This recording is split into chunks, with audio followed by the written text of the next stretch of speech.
Hey guys, Sheena here. So what I thought I'd do today is actually walk through what is product marketing and how do we come to a common definition upon it.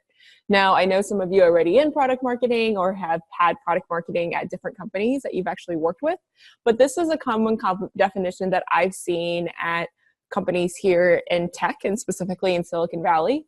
Obviously, it'll scale up, it'll scale down depending on the size, the maturity of the organization, etc. But let's use it as a starting guideline in terms of how we actually talk about it. So what you'll walk away with after this session is an understanding of what the impact of successful product marketing can make, clearly articulate what product marketing does not do. And I see this as like one of the top mistakes that sets up product marketers to fail. They go into these organizations where the CEO or the leadership team has never actually seen product marketing in action. And so they don't understand what product marketing does. So product marketing ends up doing like cleanup duty. Like, oh, wait, no one's actually thinking about the brochures at this event. Can you guys go and make these pretty brochures for me? Or a salesperson might say, oh, I have a meeting tomorrow with Kraft. It's $1 million deal. Can you do my deck for me? Let's have a conversation about what product marketing doesn't do. And for those of you who are looking to land a job in product marketing, some scrappy advice, I think, on how to make that happen. For those of you who are already in product marketing, how you go and build a career. So I like this a lot because I feel like this is my life in terms of trying to explain to my parents, right, or friends, or just people randomly at the grocery store what I actually do. I do a lot of PowerPoint. That's basically what I do, case in point. Now, I actually think that product marketing is beyond obviously just a lot of PowerPoint. It's really thinking through how do you champion the customer. And so when I think about championing the customer, it means clearly understanding who we're selling to, who we're not selling to, what are their known needs, what are their unknown needs, and how do we communicate our product or our solution's value in a way that's memorable, that's concise, that's repeatable. And then how do we make sure that our products get into the right hands of the customers, whether that be through our own channels, whether that be through third-party channels, whether that be through additional channels. Ada Chen writes actually a great blog on this that I've actually linked here about what product marketing is, and more importantly, what are some of the KPIs, and I'll talk a little bit about that define really successful product marketing. So if you could distill it down to three things: championing the customer, communicating product value, and driving product distribution. Now, great product marketing actually, I think, sits across these four things, right? You have to have subject matter expertise. You have to be really passionate about whatever it is that you're marketing, the product. So it's understanding the customers, understanding the products, understanding the competition, the market, etc. Business acumen is one that's a little bit maybe hard to teach, and what I really, really hope you get away from real-world product marketing. It's that go-to-market strategic thinking and how to take the best products to market in an effective and a defensible way. And more importantly, how do you measure that? So measurement can be in the terms, obviously, revenue, but that's actually a lagging indicator if you think about it. But think about revenue, score, revenue, share, pipeline, etc. What are the key KPIs that you're going to put in place to actually measure your success? Messaging and positioning, again, a session that you'll be learning later on. But what is the differentiation? What's the storytelling? How do you evangelize the product or solution that you're selling? You know, it's not good enough that you actually can tell the world about it. You become really effective when your customers, your buyers, your influencers can tell their networks about it, right?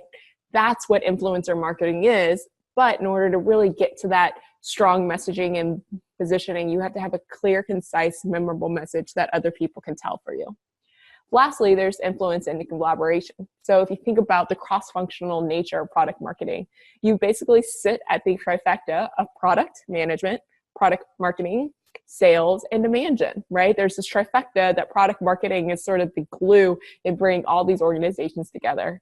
So product management, sales / partners, and demand gen, and product marketing sits at the center of bringing all of this together. What I really want to focus on, and why you have this really circled, is I think, you know, you can learn influence and collaboration through experience. You can learn messaging and positioning just by pure practice, grit, and probably some good boot camps.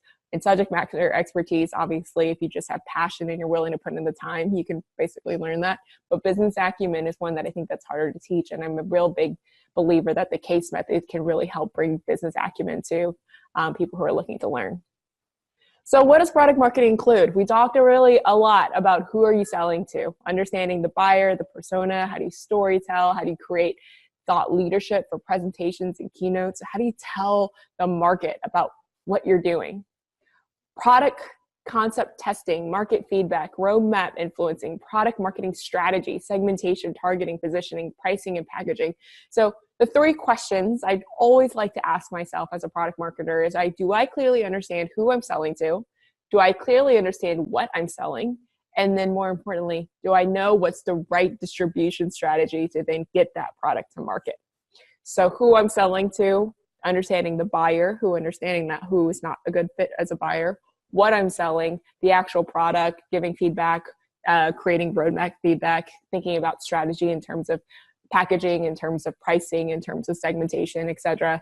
And then how do I create the right product distribution strategy? That's really about understanding the market. What's the sales enablement? Is it actually first party? So is it salespeople that we own directly? Is it through third party channel? Understanding the marketing metrics that matter, and then thinking about solution marketing. That's what I mean by vertical marketing. At some point at Marketo or at Microsoft, we made a conscious decision to go into financial services, and understanding that that buyer is very different than most of our buyers. We had to think about, how do we train, or do we hire financial services specific buyers to be able to talk to, that specific customer about our product. So what do product marketers not do? This is so important, especially as I think about, rapidly growing startups where it's all hands on deck. I think it's important still to set up boundaries. I'm not saying, to be a jerk and say, hey, that's not what I actually do. But I think good fences make good neighbors, and those clear swim lanes really set you up for success, right? So to me, we don't do product marketing doesn't do product documentation, release notes, right? Anything like in a Jira ticketing support system where you're literally documenting the feedback or the engineering changes to that product. So no, that's not one thing we do. End user, monthly active users, or AKA growth. I see sometimes these companies are hiring for things called growth marketing, and I argue that's a very different skill set than product marketing. We talked a little about product marketing being championing the customer, communicating product value, and then driving product distribution. Growth marketing to me is much more about using different channels, and they use the word channels a little differently. So channels like Facebook, Instagram, LinkedIn, Amazon, etc., ads to fuel your growth. Super important role, not in the core wheelhouse of product marketing. Content strategy. This is another big one. More and more, I think companies are trying to do more content marketing. Great strategy, really well executed. It can be very meaningful. I don't think that product marketing is fully responsible for, writing every single piece of content. We can certainly partner together, create the core messaging and positioning docs with our content writers, but we're not the ones actually writing 10,000 page ebooks. Don't get me wrong, at smaller companies, and I've been there, we definitely can if that's what's needed, but I don't think that's the core, wheelhouse, let's say, of successful product marketing and strategic product marketing. Making things pretty. This is my favorite. I don't even know how many times in my career where I've gotten an email, whether it be from a VP, whether it be from a salesperson saying, hey, Sheena, I have this huge deck tomorrow. I have a huge presentation. Can you just help me make this PowerPoint pretty? You were probably great at PowerPoint because like you and I, going back to my first slide, we've done a lot of PowerPoint in our lives, but that's clearly not what is the core of what product marketing is. It's not design work. It's not icon work. It's not typography. There are people that make a lot of money who are really good at that. Let's leave it to them. And then lastly, demand generation. So for those of you who aren't familiar with demand generation, that's exactly what it sounds like. It's mostly held to, say, marketing qualified leads, or MQLs might be a term that you've heard thrown around a lot. Leave the demand generation guys to think about how to execute across all the various, again, channels, right? Website, social, mobile, paid, content syndication, events, etc., to actually hit those monthly qualified leads. So what kind of career can you have with product marketing? This is what you see here, going from more junior to the most senior, is, I would say, a typical product marketing journey. You could even argue before PMM, you have something called an associate PMM, especially at some of those larger, Google, Facebook, Microsoft type companies. It's a pretty typical path. I will say the last 2 CEOs I've worked with have all done product marketing at some point in their career.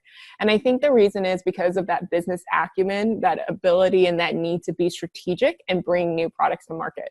You know, if you take a meta view on it, that's essentially what products do, right? You build things and you sell things. And so you kind of need someone who can understand enough about both to be dangerous. And that's a unique part of product marketing and frankly what I love about it, and it drives me.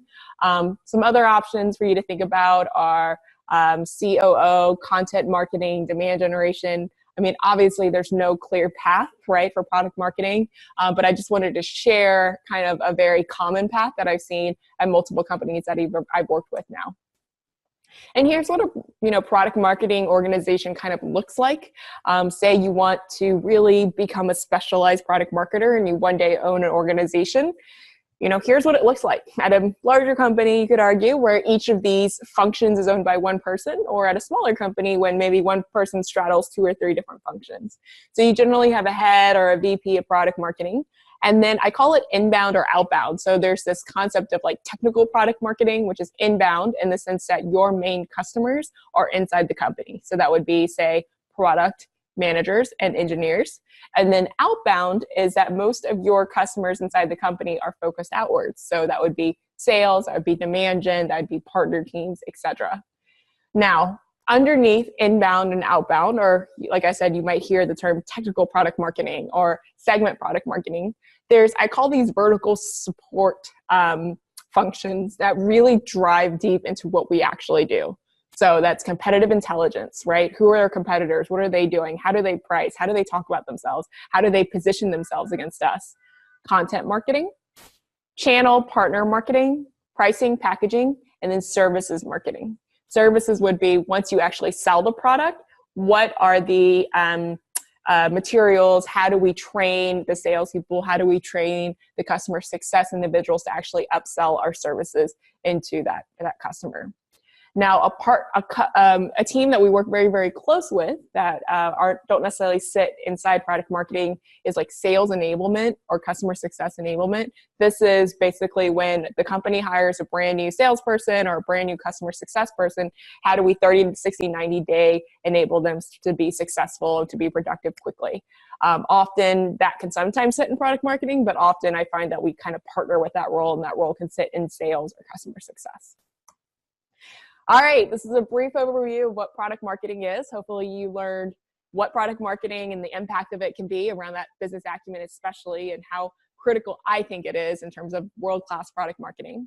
Number 2, hopefully you got a sense of some of the things that product marketing, in my opinion, shouldn't be doing, especially if you want to take that strategic view.